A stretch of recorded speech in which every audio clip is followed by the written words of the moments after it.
দক্ষিণ এশিয়ার রাজনীতিতে ভারত পাকিস্তান সম্পর্ক এমন এক অধ্যায় যেখানে কূটনৈতিক ভাষা যতটা গুরুত্বপূর্ণ তার চেয়ে অনেক বেশি গুরুত্বপূর্ণ হলো রাজনৈতিক বার্তার ইঙ্গিত। সাম্প্রতিক ঘটনায় আবার সেই পুরনো টানাপোড়েন নতুন করে সামনে এসেছে। পাকিস্তানের প্রেসিডেন্ট আসিফ আলী জারদারির এক মন্তব্যকে কেন্দ্র করে ভারতের বিদেশ মন্ত্রক যে কড়া প্রতিক্রিয়া দিয়েছে তা শুধু একটা বিবৃতি নয়, এটা কূটনৈতিক সীমারেখা টেনে দেবার স্পষ্ট বার্তা। বিষয়টার সূত্রপাত হয় পাকিস্তান প্রেসিডেন্টের একটা বক্তব্য থেকে, যেখানে তিনি ভারতের কিছু ধর্মীয় স্থাপনা নিয়ে উদ্বেগ প্রকাশ করেন এবং দাবি করেন যে ঐতিহাসিক মুসলিম ধর্মীয় স্থাপনা, বিশেষ করে বারাণসীর একটা প্রাচীন মসজিদকে ঘিরে পরিস্থিতি নিয়ে তিনি চিন্তিত।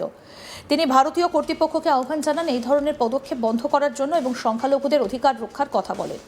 কিন্তু এই বক্তব্য দিল্লিতে একেবারেই ভালোভাবে নেওয়া হয়নি। ভারতের বিদেশ মন্ত্রক দ্রুত এবং কঠোর ভাষায় প্রতিক্রিয়া জানায় পাকিস্তান প্রেসিডেন্টের এই ধরনের মন্তব্য অযৌক্তিক, ভিত্তিহীন এবং সবথেকে গুরুত্বপূর্ণভাবে অভ্যন্তরীণ বিষয়ে অযাচিত পদক্ষেপ। বিদেশ মন্ত্রকের মুখপাত্র রণধীর জয়সওয়াল স্পষ্টভাবে বলেন, পাকিস্তানের প্রেসিডেন্টের এই মন্তব্যের কোনো গ্রহণযোগ্যতা নেই। তার ভাষায়, ভারত এই মন্তব্যকে সম্পূর্ণভাবে প্রত্যাখ্যান করছে। পাকিস্তানের প্রেসিডেন্টের ভারতের অভ্যন্তরীণ বিষয়ে মন্তব্য করার কোনো অধিকার নেই। এই একটা বাক্য, নো লোকাস স্ট্যান্ডি, কূটনৈতিক ভাষায় অত্যন্ত গুরুত্বপূর্ণ।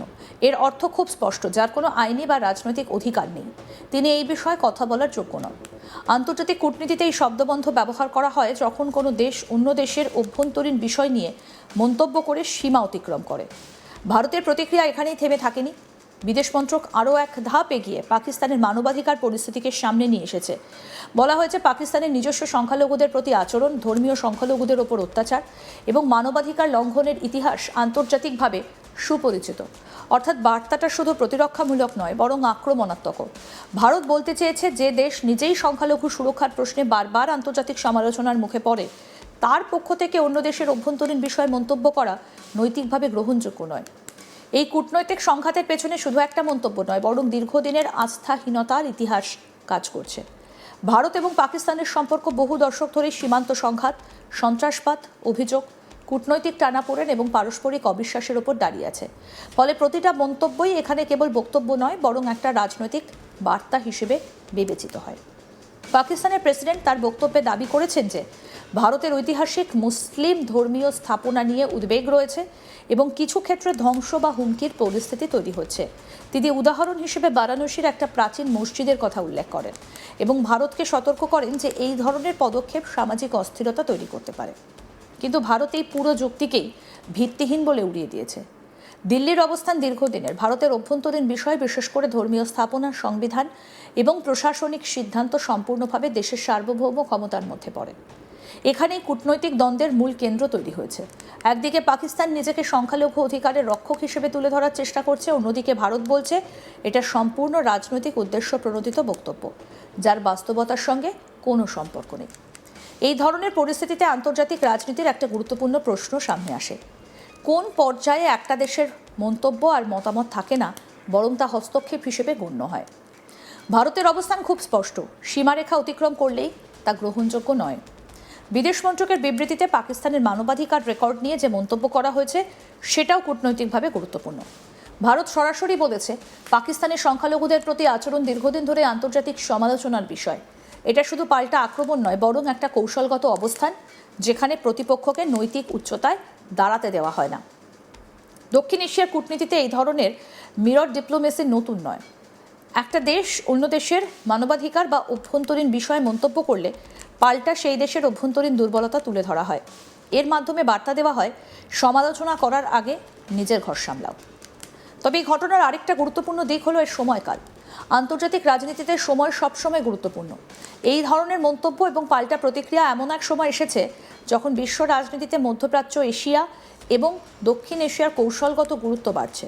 ফলে প্রতিটা দ্বিপাক্ষিক মন্তব্যই বৃহত্তর ভূ রাজনৈতিক প্রেক্ষাপটে পড়ে যায়। ভারত দীর্ঘদিন ধরে একটা নীতি অনুসরণ করছে, পাকিস্তানের মন্তব্যকে আন্তর্জাতিকভাবে গুরুত্ব না দেওয়া, বরং সেটাকে অপ্রাসঙ্গিক হস্তক্ষেপ হিসেবে চিহ্নিত করা। এই কৌশল একদিকে পাকিস্তানের কূটনৈতিক প্রভাব সীমিত করার চেষ্টা, অন্যদিকে নিজের অবস্থানকে সার্বভৌম এবং আত্মনির্ভর হিসেবে তুলে ধরা। অন্যদিকে পাকিস্তান প্রায়ই আন্তর্জাতিক ফোরামে ভারতের অভ্যন্তরীণ বিষয় তুলে ধরে সমর্থন আদায়ের চেষ্টা করে। সংখ্যালঘু অধিকার, মানবাধিকার এবং ধর্মীয় সংবেদনশীলতার মতো বিষয় এখানে প্রধান অস্ত্র হিসেবে ব্যবহৃত হয়।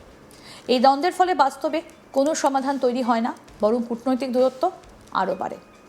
বিশ্লেষকরা বলছেন, এই ধরনের বিবৃতি দুই দেশের সম্পর্ককে আরও কঠিন করে তোলে, কারণ এটা আস্থা নয়, বরং সন্দেহকে বাড়িয়ে দেয়। একদিকে ভারত এটাকে অযাচিত হস্তক্ষেপ বলছে, অন্যদিকে পাকিস্তান এটাকে মানবাধিকার উদ্বেগ হিসেবে তুলে ধরছে।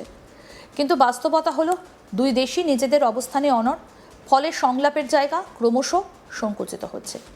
এই পুরো ঘটনায় একটা বিষয় স্পষ্ট: দক্ষিণ এশিয়ার কূটনীতি এখনও আবেগ, ইতিহাস এবং রাজনৈতিক প্রতীকের ওপর অনেক বেশি নির্ভরশীল। আন্তর্জাতিক আইন এবং কূটনৈতিক শিষ্টাচার এখানে প্রায়শই রাজনৈতিক ব্যাখ্যার অধীন হয়ে যায়। ভারতের বর্তমান প্রতিক্রিয়া একটা বৃহত্তর নীতিরই অংশ, যেখানে অভ্যন্তরীণ বিষয়কে নন নেগোশিয়েবল সভরেনিটি হিসেবে দেখা হচ্ছে। অর্থাৎ কোনো বাইরের দেশ, তা সে প্রতিবেশী হলেও এই বিষয়ে মন্তব্য করার অধিকার রাখে না। অন্যদিকে পাকিস্তানের বক্তব্য সেই পুরনো কৌশলের অংশ, যেখানে আন্তর্জাতিক আলোচনা তুলে এনে চাপ তৈরি করার চেষ্টা করা হয়।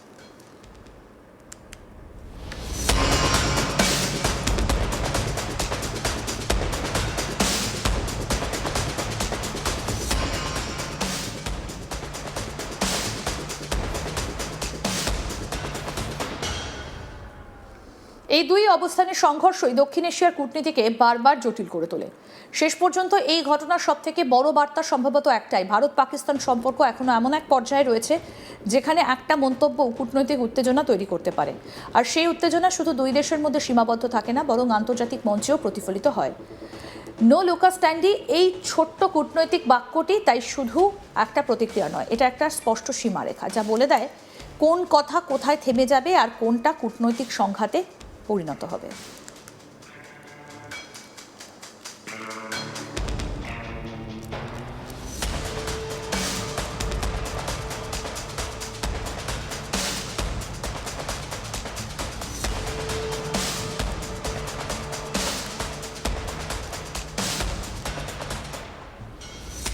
দক্ষিণ এশিয়ার কূটনীতিতে এই ধরনের মিরর ডিপ্লোমেসি নতুন নয়।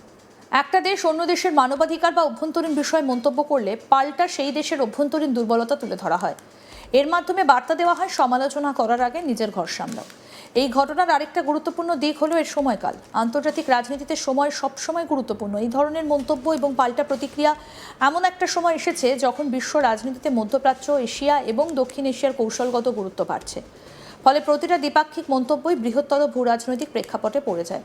ভারত দীর্ঘদিন ধরে একটা নীতি অনুসরণ করছে: পাকিস্তানের মন্তব্যকে আন্তর্জাতিকভাবে গুরুত্ব না দেওয়া, বরং সেটাকে অপ্রাসঙ্গিক হস্তক্ষেপ হিসেবে চিহ্নিত করা। এই কৌশল একদিকে পাকিস্তানের কূটনৈতিক প্রভাব সীমিত করার চেষ্টা, অন্যদিকে নিজের অবস্থানকে সার্বভৌম এবং আত্মনির্ভর হিসেবে তুলে ধরা।